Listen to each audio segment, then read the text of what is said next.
From the New York Times, you're listening to The Wirecutter Show. Hey everyone, it's The Wirecutter Show. I'm Kyra Blackwell. I'm Christine Cyr-Clisette. And I'm Rosie Guerin, and we work at Wirecutter, the product recommendation site from the New York Times. Each week, we bring you expert advice from our newsroom of 140 journalists who review everyday products that will make your life better. This episode of The Wirecutter Show is called Dishwasher Disputes Settled.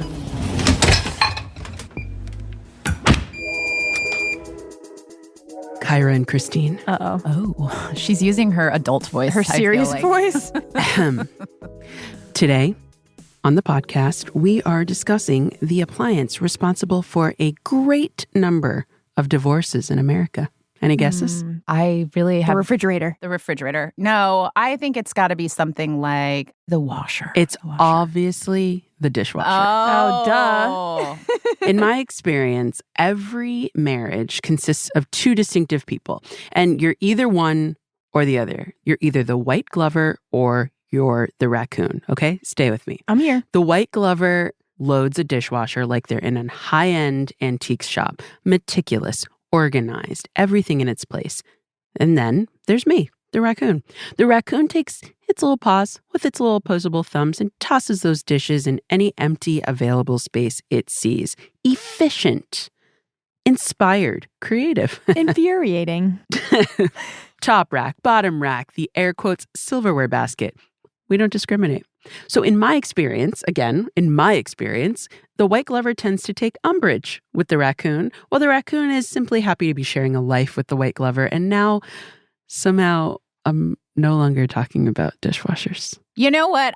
It's funny because I know that this is like a big deal in a lot of people's relationships. Sure is. It's not in my marriage, but I think that's because we maybe are on the spectrum somewhere between the raccoon and the white glover. Like we're well matched.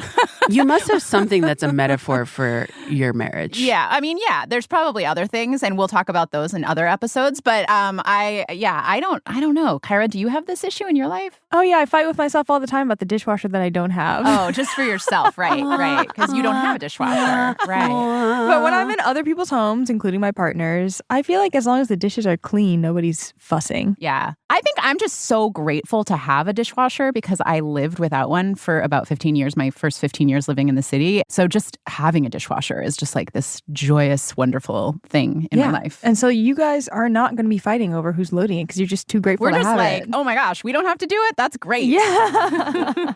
But in all seriousness, today we're actually going to dive deep into dishwashers. Like, how do they actually work? How can you get yours to work even better? And we're going to talk about detergents. We're going to talk about all that and more with none other than Andrea Barnes, Wirecutter's staff writer covering all types of cleaning appliances. You may remember her from our first episode on laundry. She's a total gem and is going to be able to definitively tell us, Rosie, how you are supposed to load your dishwasher. I can't wait. Let's see if you win this fight. Not a chance. We'll be right back.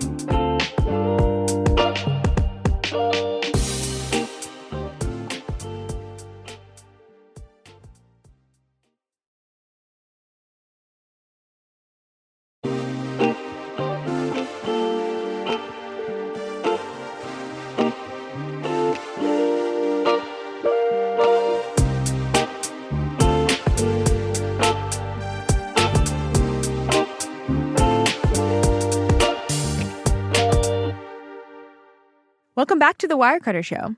Our guest today is Andrea Barnes. She's a staff writer at Wirecutter who specializes in reporting on large appliances like washers, dryers, and dishwashers. It's like the holy trinity. Andrea was our first ever guest on The Wirecutter Show back in August when she talked with us about laundry, and we're so happy to have her back. What an honor. Hey, Andrea, welcome. Hi. All right, Andrea, good to see you. First question, the question on everyone's minds. How do dishwashers work? 101.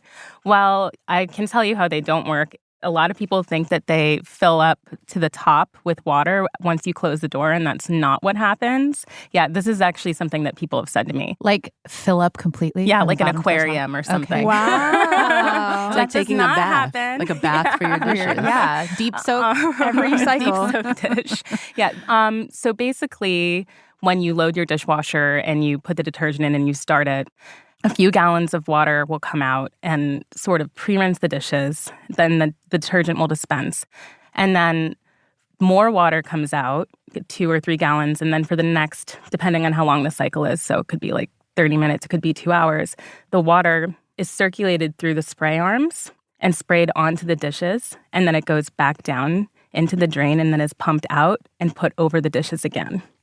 This is probably about 70% of the cycle. And then the end, it will be rinsed again before, if you've selected drying, the drying cycle. So it's just that water is just recirculating over and over again. It is. And It wasn't always like that. This is a somewhat new phenomenon. One of the comments I get a lot from people when they're buying dishwashers or they install a new one is they're surprised by how long the cycles are. Yeah. And it's because of Energy Star regulations and certifications.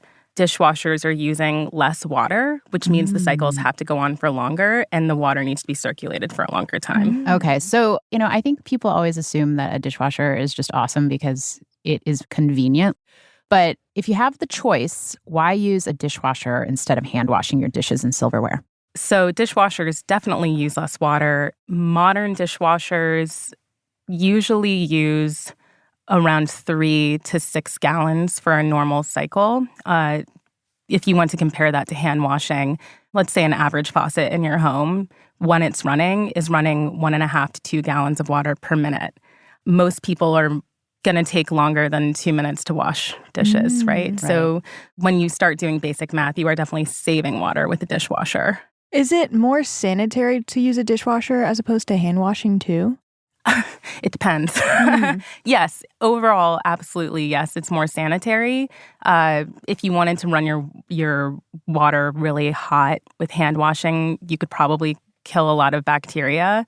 But in general, you're definitely going to have more sanitary dishes running them in the dishwasher. All right. I have a highly controversial question. I think it's the thing that nobody believes, which is that we actually recommend that you don't rinse your dishes before you put them in the dishwasher. So you should scrape, but you shouldn't rinse them.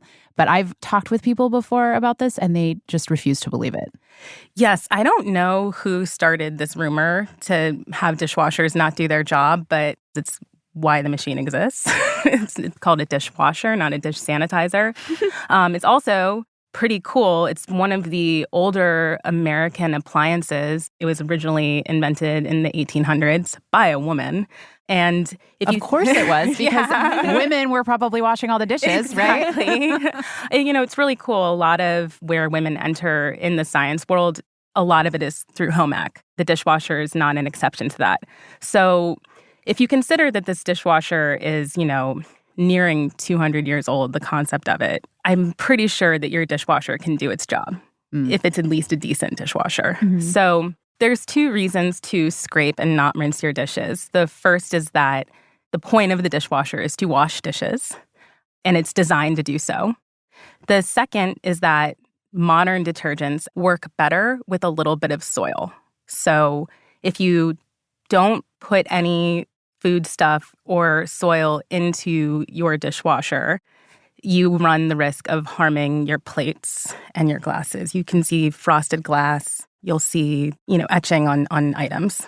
So when you say scrape, you mean just if you have food scraps on your plate, you're supposed to put those in the trash and then put your dish directly into the dishwasher? Yes. What about, I'm guilty of sometimes letting dishes sit in the sink for too long and then you have that crusty ring on your dishes and it's kind of like you have to pick at it to get it off. Is that a situation in which it's reasonable to completely wash it off, or do you trust your dishwasher to get that as well? It depends on the dishwasher, but I would say if it's hard to wash off by hand, don't expect your dishwasher to be able to do it without a little bit of extra effort. That might be a time to soak a dish before you put it in. To that point, are there other times when it might be better to rinse your dishes? Like, I just feel like sometimes like an old dishwasher, or you're at somebody's house and they don't have the best detergent or something.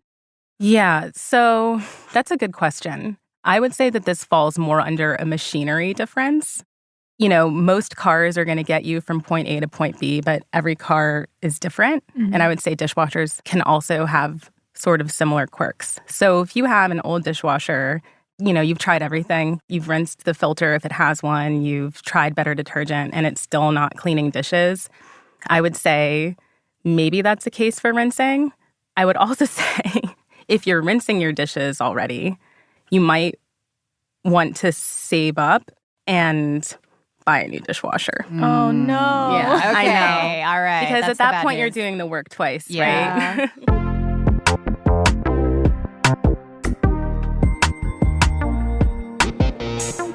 Well, if you're telling us that we shouldn't be rinsing your dishes before you put them in the dishwasher, I'm assuming that means that there's a lot of buildup in the filter eventually. Wouldn't that end up breaking your machine? It depends on how liberal you are with your scraping, right? I think sometimes people get confused when you say don't rinse your dishes. They put like a Thanksgiving dinner into their dishwasher and then they're like surprised they flood it. If you were to do things like that, not only would your spray arms start distributing debris everywhere, but you also would have potentially like flood your dishwasher from clogs. Oh, so gosh. don't do anything like that. But even leaving a fair amount of food once you've scraped off, so when I say a fair amount, I'd say like a tablespoon of yogurt completely spread on a plate and dried out, like something like that would be totally fine. Mm-hmm. And you put it in your dishwasher. Enzymes break down the soils. So really the things that get stuck in the filter are going to be things that take a really long time to break down. So it's going to be corn, lettuce. Even, in dishwasher testing, if you look at any of our articles about it, we really put these dishwashers to the test. Mm-hmm. And I can only think of one instance where after a full ridiculous dishwasher load that no one would ever wash, where something happened to the filter, and it was really more an issue with the dishwasher. Oh. So, yeah. Okay, so then how often would you recommend people clean their filter and the whole machine itself? I would say rinse it monthly. Yeah. Yeah. Monthly. What do you mean rinse it? So the filter is underneath the bottom spray arms. Mm-hmm. So you find the bottom spray arms and you pull them off and then you sort of twist. What you'll pull out is this little mesh-looking basket. Kind of tap it off in your compost bin or your trash can and rinse it off in hot water and you're good to go. You put it back in. You actually don't even want to clean it that well because, again, the enzymes work a little better with a little soil. Oh, so we all have a little bit of permission to be a little sloppy. Yeah. But you still have to do it monthly. I feel like we all passed over that. I mean, look, that's me telling you exactly what you should do. Right. But Do you clean it realistically- monthly? Well, no, but I have a partner who does, so. Oh, okay. Don't worry. Get yourself a partner. So that's the filter. Do you have to be cleaning the machine itself? Because I feel like I've seen, and by seen, I mean have been Victimized? suckered into from TikTok, putting like a upright cup of white vinegar on the top of the rack or like throwing in a half a lemon and just running a cycle in it with the idea that maybe that will clean the drum and the inside and the filter. So that is something you can do. In general, remember, as much as I cover cleaning, I also cover appliances. So I'm going to tell you what an appliance person would say, citric acid. So I would say if you've rinsed your dishwasher filter and you're still seeing some debris and you've checked for blockages or whatever, or something just smells weird and you can't figure out what's going on, I would say to run a cycle with Lemishine or a Fresh. So now I want to know how you test these, because we talked about testing washers and detergent when you came on for the laundry episode. How are you out here testing dishwashers? Paint us a picture. It's funny because in many ways, as much as I love laundry testing, dishwasher detergent testing is kind of my favorite. But Ooh, why? Only in scoring. In actual prep, it's the worst. What do you mean by like, scoring? So when we, Like so the music I'll you get- listen to? Well, or is it like 3 people standing with cards with numbers on them giving I giving would do scores? Okay. I'll explain it. But to start before we get there, so basically, there are a lot of industrial tests for dishwashers. The one we use is the Association of Home Appliance Manufacturers. AHAM, the dishwasher test, basically takes different materials that they know can challenge dishwashers, and they are run through cycles to see how they test. So what are we talking? Like Ritz crackers? Is it like mac and cheese? Egg? So egg is a big one. Yeah. Egg yolk. One of my favorites actually is raspberry jam to test for debris because the seeds. a lot of things break down when you start washing them, but you know raspberry seed when you see one. Yeah. If you have any wisdom If you've ever had a teeth left child. over. Yeah. No, I feel like how are they breaking down even in our own bodies? This is a they separate don't. episode, but They like, don't. are we made of raspberry seeds? I don't want to think about that. Anyway, go on. Do you guys do like the crusty, flaky oatmeal that's been left in the bowl We do. over a day? And it's really interesting to see. You really start to see trends with certain dishwasher detergents and where they really excel with certain types of food stuff through testing. Like some are really awesome at getting oatmeal, but like mysteriously nothing else. Oh. When we test, so we have a full dish load. So it will usually be about 10 place settings, which includes bowls, plates, salad plates. And we put different food stuff on them in quartiles. So we kind of change it up depending on the year, but one year we did creamed corn, raspberry jam, avocado, and egg yolk. And for most of those dishes, we have them dry over a few hours, but then for 3 of them, we call them our impossible plates, and we microwave them for a couple minutes. Ooh. I was going to say, are smells you great. are you like Jackson Pollock painting them on and then just letting them crust? Kinda. It's not for the faint of heart. Every year when we do dishwasher testing, I don't eat dinner because it just gets so gross. So the first thing we do is we run that full load with tomato juice coated glasses and wine stained and lipstick stained wine glasses. We run a full load first on the normal cycle. The normal cycle is the cycle that dishwasher companies are tested on. So this is the most energy efficient cycle, and it's the easiest way to find out pretty quickly how good a dishwasher is. It's also important to note that we don't expect perfect performance from any of these dishwashers with this test because most people aren't putting this level of stuff into their dishwasher. When that cycle's done, we open the dishwasher and we keep track of how dry things are, what kind of debris is left on handles, and then we literally score the dishwasher. So I and members of my team will sit and read off a number for each stain. 1 out of 10, 1 out of 5. The highest you can get is 5, Okay. and that's bad. That's, 5 is so bad. 5 is bad. 5 is bad. You want a lower You want a number. low score. so what Okay. exactly are you scoring for? We go by the size of debris or the size of leftover stains. So if something is smaller than a dime, that would be a 1. Some things, and then it goes up. If it's 2 quarters, that's a 5. So we go by coins. There we go. Oh. There we go. Okay. We score that. And we always throw in some curveballs depending on trends we're seeing in testing. But I love this form of testing because it's very straightforward compared to laundry. Okay. Are you So- also testing for things like the duration of the cycle or for how well it filters? Or is it really just kind of performance, the main central thing a dishwasher is supposed to do, clean your dishes? How good the filter is going to be a part of how well it cleans. And that's why we have the raspberry seeds and coffee grounds and things of that nature. And probably the biggest test for that, too, is the tomato juice debris. Because, again, it's very easy to tell if you have a raspberry seed that is somehow mysteriously now on the back of a plate. You can really judge how the filter works. So the filter is definitely part of it. So most of these dishwashers run on sensor. When you're putting a full meal's worth of dishes into the dishwasher, the sensor is going to elongate the cycle. It's going to lengthen the cycle.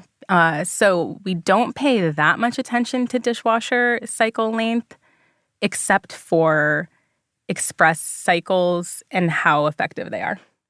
What about the rack? I actually have gone through 2 dishwashers in my apartment. What? Because my landlords are awesome and they replaced 1 or actually 2 that broke. So I'm on my 3rd. Wow. And the newest one that we have, it has such a great rack. It's just superior. The other 2 that we had, we kind of realized we did not like the rack layout. Is that something that you consider? Yeah, absolutely. So actually, one of my favorite dishwasher sources is a professor of robotics engineering now. And when I first interviewed him, I was really curious how he transitioned from working at Whirlpool designing dishwashers to robotic arms. And it was actually, he designed collapsible tines, the joints on dishwashers. Oh. So he really walked us through what we want to look for in terms of recognizing quality in baskets and tines and racks. And we take a lot of that into account. But sometimes it's just, you can just tell by handling something, like when you pull the rack out, some of them feel really wobbly and like they're going to collapse, and others you can just tell are going to hold your dishes well. So, Andrea, I think this might be the most controversial question of this episode, maybe of Wirecutter Show's entire history. But tell us, what is the correct way to load a dishwasher? Iyanla fixed my life. Andrea fixed my marriage. So, to me, the most important part of loading your dishwasher is making sure that the spray arms are going to hit any of the dirty parts of your dishes. So that means don't load your bowls facing up.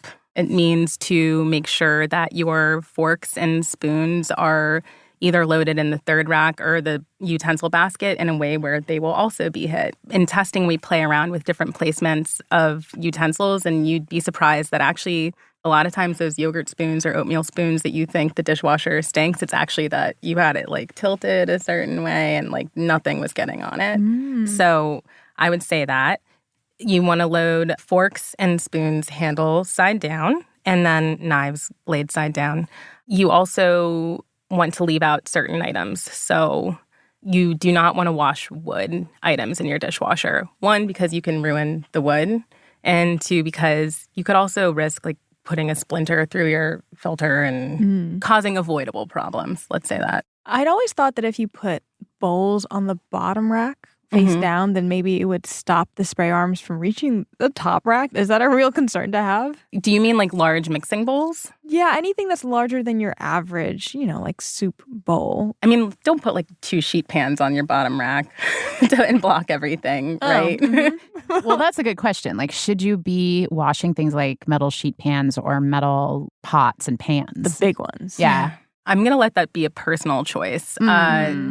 I've experimented with it when we dishwasher test. It's just not something that I would do all the time. What about like the edges of your racks? Is there a strategy to like where you put things actually on the racks? Yes. So the edges, especially the corners, if you think about the way a dishwasher works, the spray arms are circular in a box. So there are dishwashers on the market that can really get those corners. I've tested them. They're great. That's not most dishwashers.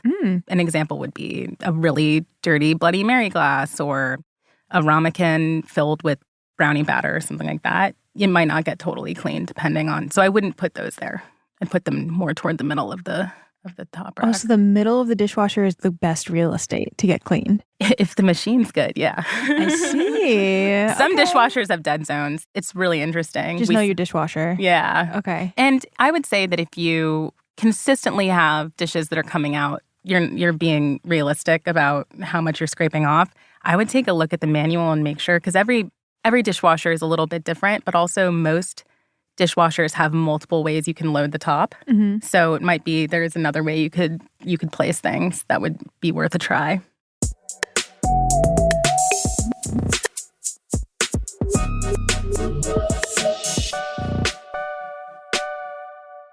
I was always told by my mom, love her, that you should never run your dishwasher and then leave the house because something could happen. What are your thoughts on that? I think that's good advice. I do not run my dishwasher when I'm not home. I was really not expecting you to say That Really? was the curveball. Yeah. I thought you'd say it's fine. Yeah, I did too. And the reason I'm going to say no is because so many dishwashers still use a heating element. And heating elements can get very hot, and you never know what could happen. Now, this is also being extremely cautious. Yeah. But yeah, I wouldn't do it. Well, I agree with your mom. Okay, so just to recap real quick, the best way to wash your dishes in a dishwasher is to scrape them, not rinse them. you should be loading your dishwasher appropriately. And we do have a guide that talks about this on the site, right? We do. So we will share that in the show notes. You should be washing your dishwasher every once in a while. You should be cleaning the filter, cleaning the interior. Andrea, you also wrote a piece about that we will include in the show notes. So now we're going to take a quick break, and then when we're back, we'll get the final word on dishwasher detergents. Liquid, powder, pods, all of it. We'll be right back.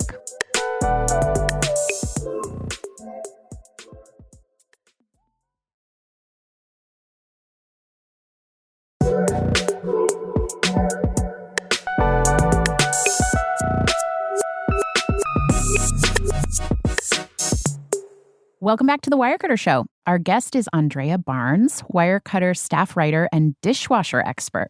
So, Andrea, let's talk detergent. You've tested over 35 of them, but we really want to dig in deep. So, dishwasher detergent, what's in it and how does it work? So the main cleaning agent in dishwasher detergent is enzymes, which are biological molecules that exist in your everyday life and like to break things down. So certain enzymes in detergent break down fats, starches.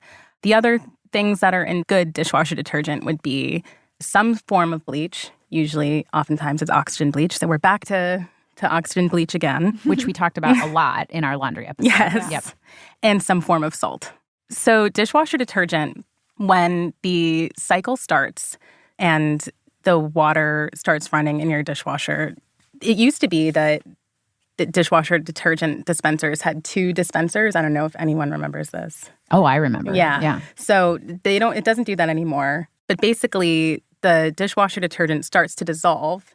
As it's activated and runs through the wash system, it starts to break down the different food soils, which then provides more room for the surfactants and bleaches to clean the dishes. The Wirecutter pick for our favorite detergent is Cascade-free and clear action packs. Now, these are pods. I remember from our laundry episode, Andrea, you're not a big fan of pods for laundry because you can't pre-treat laundry with pods. Why are pods winning for the dishwasher? This goes back to my favorite topic, chemistry. So basically, when you mix bleach and enzymes in a liquid form, you actually deactivate the enzymes. So when you have a liquid detergent, you either have a mostly bleach detergent or a mostly enzymatic detergent. Now, the whole point of the enzymes is to start breaking the soils down to let the other parts of the detergent do their job. So when you take one of them away, you have less of a clean. So powder detergent in that sense is superior because you can mix things in a solid form that you can't mix in a liquid form.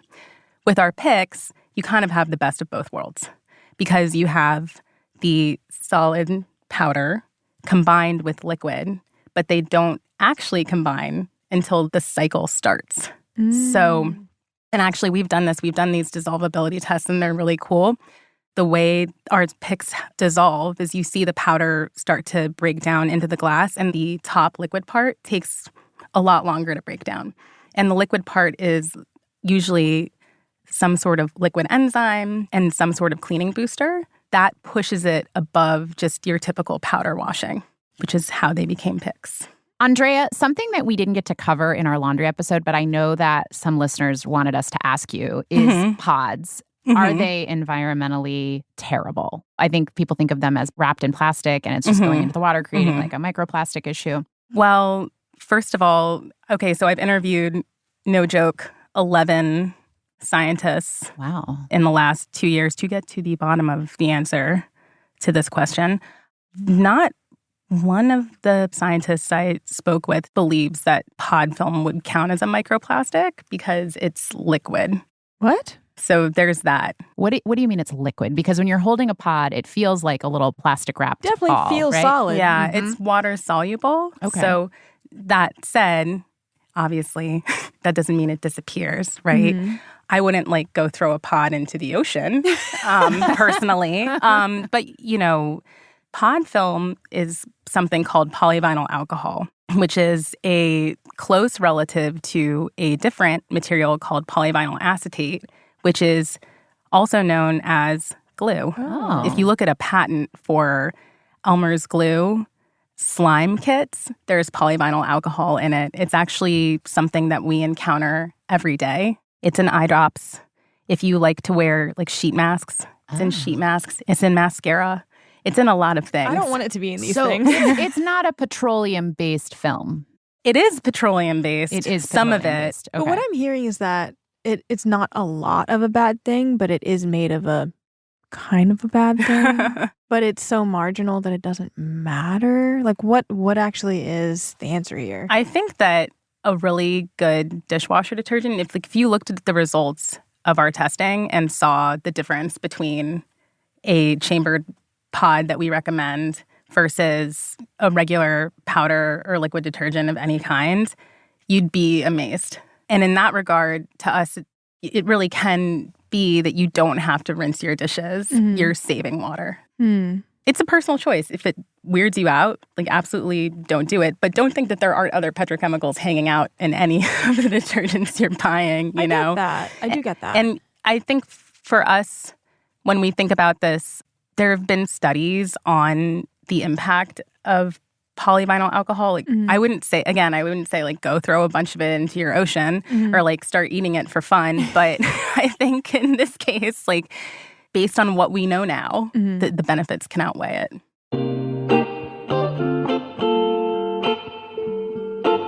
So, Andrea, what about Rinse Aid?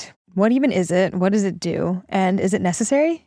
So Rinse Aid is another surfactant. And basically what it does is it prevents water from being like little droplets and puddles. It breaks it into a sheet so that it dries faster, which can lead to less spots on your glassware. Whether or not you need it really depends on how fastidious you are. Okay. I know a lot of people who don't use it, but they are designed to have Rinse Aid in them. So, like, if I have a mediocre dishwasher and I don't really care if my wine glasses have spots, then I can skip it. Yeah, absolutely.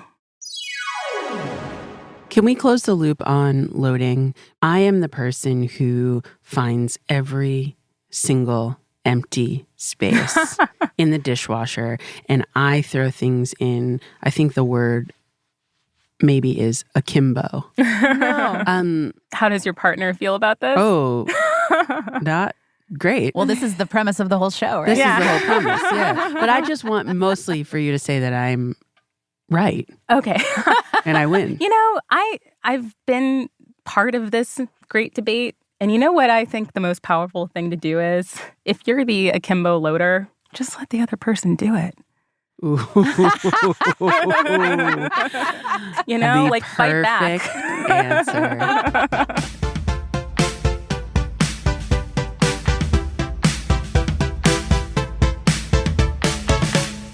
Two final, very unsexy questions about manuals and warranties. Do you actually have to read your dishwasher manual? What's not sexy about a dishwasher manual? You know what? I take it back. I guess, how stubborn are you? Very. Okay. So back to the great dishwasher debate. I do think that manuals are a great way to settle household disputes, personally. It's like the litigation book. It's your witness. Although the risk there is that you might lose, especially if you live with someone who studies the dishwasher manual. Yeah. Read it in secret first and then decide if you want to bring it Definitely into... come prepared to that conversation, you know? Sure, everyone should read their dishwasher manual. Will they? So there's definitely a case to be made for reading any appliance manual. You'll get the basic rundown of a specific machine, and you'll likely learn something new about the specific appliance you have. This includes learning how you should clean it, basic maintenance. You might even learn something about it that makes your life a lot easier. You know, sometimes people don't realize that the dishwasher can connect to an app that makes it possible for you to monitor your dishwasher cycle more easily, or sometimes it will tell you exactly how often you need to rinse your filter, and every dishwasher is a little different. A lot of the tips that we talked about are here, and also, again, great material for settling household disputes. Manuals for continuing education. And marriages. Yes. And then how about warranties? What should people know or bear in mind about warranties?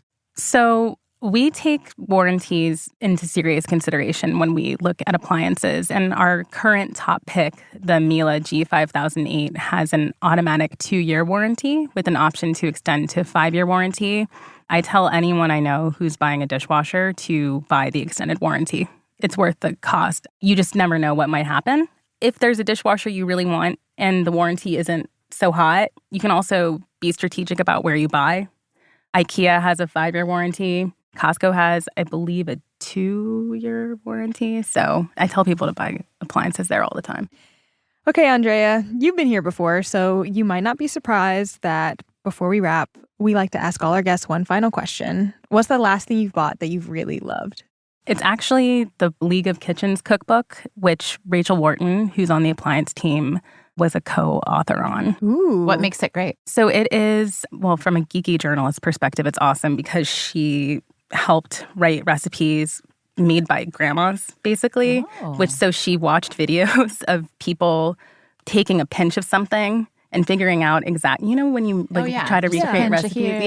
So she spent months on this, at night, figuring out exactly what a pinch is. Stop. Yeah, it's really awesome. And it's all women who aren't necessarily professional cooks per se who teach at this school, League of Kitchens. And they're from all over the world. And the book is awesome. There's one chapter I'm on right now on eggs, and I can't wait to cook every single thing in it. Oh, that's so fun. Yeah, it's a great book. That's Great very tip. nice. I love that. Andrea, thank you so much for joining us. Thank you for having me.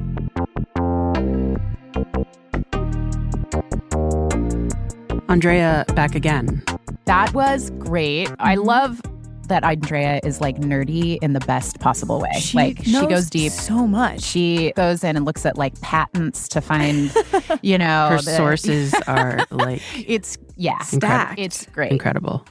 What are your takeaways from this conversation with her? Mama was right. Don't run your dishwasher when you're about to leave the house. She's going to love to hear that because I was ready to be like, you were wrong. That's just so crazy. You don't have to worry about it that much. Yeah. My takeaway is that I sometimes have dirty spoons and bowls and things like that that are just not getting clean in my dishwasher. So I'm going to take a little bit more care, put the dirtiest stuff towards the middle of the rack. I'm going to be a little bit more careful when I'm loading my spoons and forks and everything to make sure that those spray arms are actually going to be able to have access to the dirtiest parts. I think on top of that, my takeaway is around detergent, that if really you're not getting the clean that you need to be getting or you should be getting and you've tried to troubleshoot in other ways, you might need to switch detergents and try something else.